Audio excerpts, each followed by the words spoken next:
T'as déjà commencé? Oui. Ah merde. Allez. Action.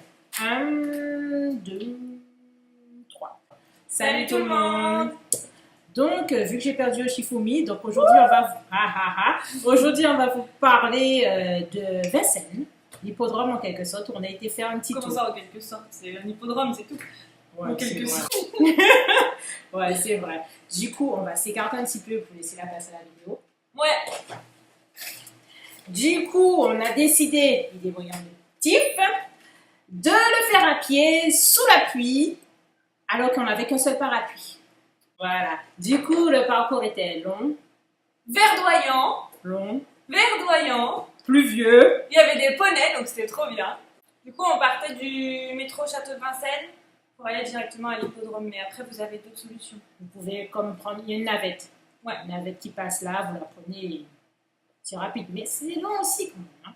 Mais bon, il y a la possibilité de prendre la navette pour éviter les 35 minutes de marche sous la pluie. J'avoue qu'on croyait qu'on ne trouverait pas. Ouais, J'avoue. on a vraiment cru qu'on était perdu. Surtout qu'aucune de nous n'a le sens de l'orientation. Donc, du coup, on est enfin entré, on est arrivé à destination, on va dire, mais on n'a malheureusement pas pu filmer l'intérieur, c'est interdit. Du coup, on va vous expliquer un peu ce qu'on a fait.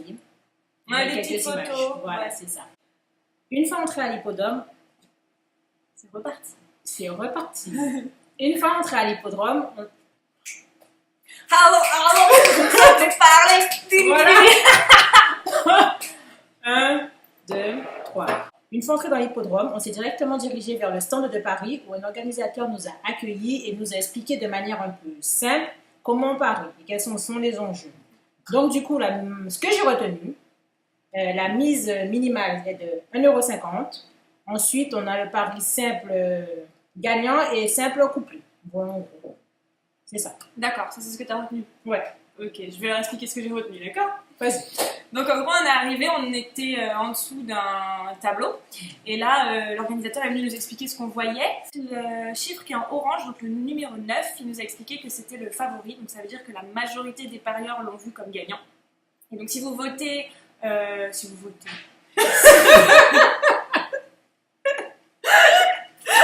va voter. Président. Choc-à-pic, président. D'ailleurs, j'en ai pas choc-à-pic. C'est trop nul comme nom, choc-à-pic. Bon, donc, si vous pariez... Pourquoi je fais le signe du vote? Si vous pariez choc-à-pic gagnant, là, vous gagnez que 2,30 € pour 1 € parié. Voilà, c'est super simple en fait. Et puis si vous pariez Arthur de la Baule, 1 €, 27 € gagné, point. Voilà, c'est super simple. À la ligne, replay. Donc, ce qui était affiché, donc vous voyez que le numéro 9 est en orange, et donc il nous a dit que c'était le cheval qui était estimé favori par les parieurs. En fait, ça veut dire que la plupart des parieurs l'ont misé comme gagnant. Donc en gros, si vous pariez sur lui comme gagnant, vous ne gagnez pas beaucoup, c'est-à-dire que là, on voit les chiffres, si vous pariez 1 €, vous gagnez 2,30 € s'il arrive premier. Après, par exemple, bon, c'est moins probable vu les chiffres, mais si vous pariez le numéro 8 en gagnant et qu'il arrive gagnant, si vous avez parié 1 €, vous gagnez 27 €. Donc en gros, il faut simplement analyser un peu les chevaux et leurs performances pour savoir sur qui voter. Mais comment on connaît les performances des chevaux? Ah oui, bah du coup, ça, bon, déjà, plus on parie, plus on connaît les chevaux, donc plus c'est simple, mais en tout cas, pour nous qui connaissions pas grand-chose, on avait une feuille. Donc au départ, pour se moquer un peu de nous, il nous a dit, bah, misez sur leur nom. On n'y a pas trop cru. Mais du coup, en fait, vous avez le nom du jockey, donc lui, il nous a dit que bah, ça se joue aussi sur le jockey, il y a des jockeys qui sont meilleurs que d'autres, mais nous, on les connaissait pas. Donc en gros, il y avait à la fin de la liste, à côté du nom du cheval, du nom du jockey, il y avait leur performance sur les courses précédentes. Et donc en gros, on s'est basé là-dessus pour dire, bah, lui, il a fini dans les 4 premiers à chaque fois. On s'est dit, Pourquoi pas? on va parier sur celui-là. C'est ça. En gros, comme Sam l'a dit, c'était bah, mise minimale 1,50 €. Et donc, les paris, c'est simple gagnant. Ça veut dire que vous pariez sur le cheval qui va finir premier. Il faut absolument qu'il finisse premier pour que vous gagniez quelque chose. Vous avez... ça c'était pas trop mal. Mais après, c'est simple placé. Donc là, ça veut dire que le cheval sur lequel vous pariez, il va finir dans les 3 premiers. Et là, il nous a dit que clairement, ça gagne vraiment pas beaucoup d'argent. Et après, vous avez le couplet placé. Et donc là, c'est les 2 chevaux que vous avez choisis. Ils doivent finir dans les 3 premiers, peu importe l'ordre. Voilà. ce que j'ai dit. Et je sais aussi qu'il y avait le quintet, donc ça on n'a pas parié parce qu'elle était déjà finie la course. Mais en gros, il nous a dit que c'était ça qui gagnait vraiment le plus d'argent. Voilà, c'est ça. Heureusement que j'étais là. Donc du coup, on a parié 2 € chacune sur les chevaux présents sur la feuille blanche. En gros, c'est super simple. Vous avez une machine où tout est détaillé. Vous choisissez le pari que vous voulez faire. Après, vous sélectionnez les chevaux sur lesquels vous voulez parier. Vous rentrez la carte bleue, vous avez un ticket et c'est fait. Bah, boum boum la macrina. Pari terminé, on se dirige vers les cocktails. Parce qu'en fait, quand vous rentrez, on vous donne un petit coupon qui vous donne le droit à un cocktail offert avec ou sans alcool. À l'étage, on se dirige vers les bars. Et du coup, là, une gentille dame nous sert à toutes les deux un cocktail bien sucré et alcoolisé. Du coup, là, on a vu que juste à côté des cocktails, on pouvait s'inscrire à la visite des écuries. Donc, on s'est dit qu'on allait le faire. Mais c'était pour de suite. Donc, genre, tout de suite. Avec nos cocktails à la main, et impossible d'entrer avec les cocktails dans l'écurie. Du coup, on a bu que sec. C'est parti pour l'écurie. C'est parti pour la visite des écuries.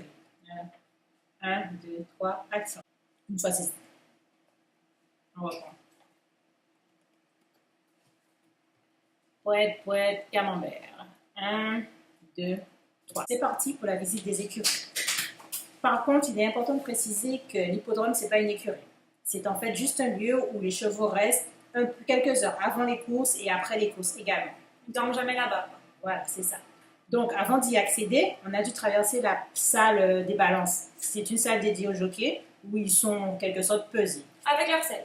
Avec leur selle, ouais, ça c'est important de le préciser.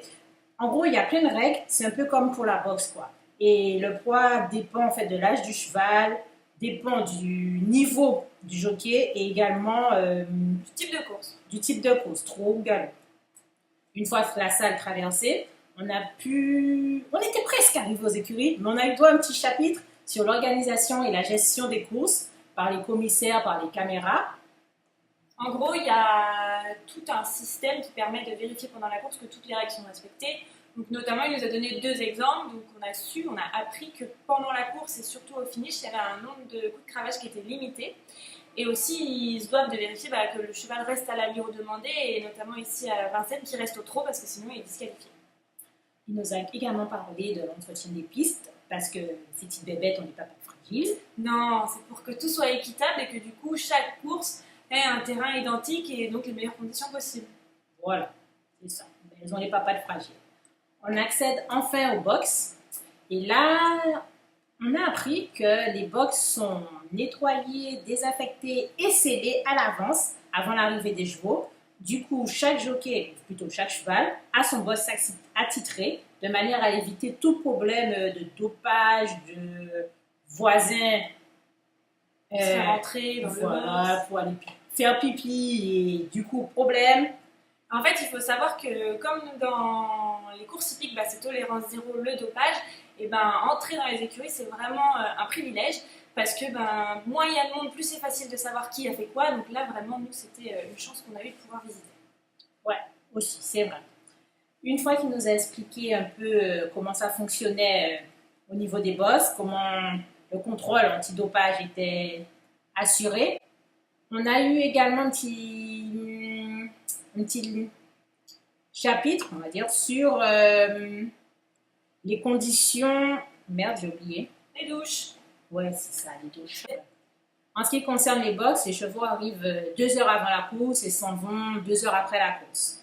Ils passent par l'étape également douche. Ils prennent toujours une douche chaude, quelle que soit la saison.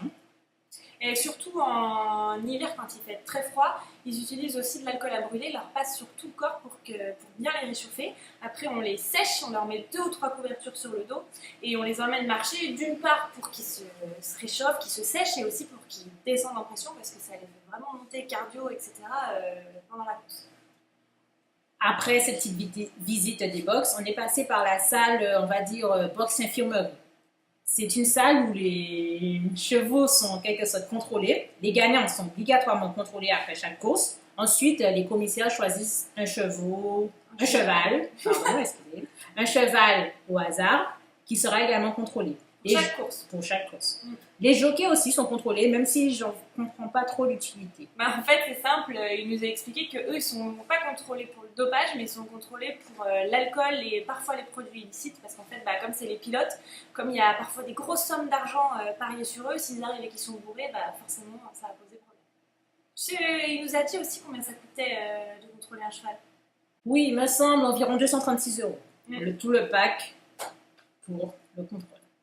Et après, il nous a donné les chiffres qui sont assez impressionnants. En 2016, sur 30 000 chevaux de course, il n'y a eu que 32 cas de dopage.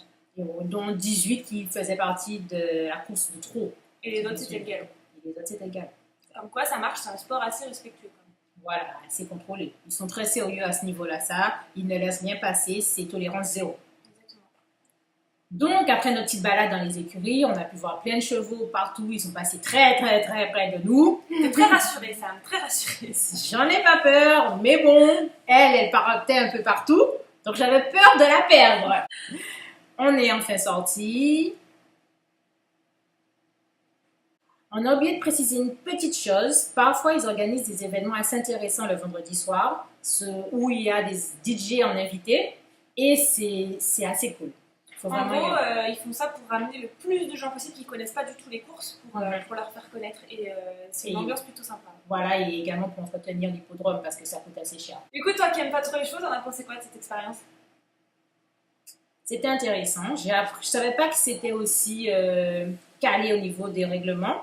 J'étais surprise de savoir à quel point ils étaient contrôlés. J'ai l'impression qu'ils sont plus... C'est le sport le plus contrôlé au monde.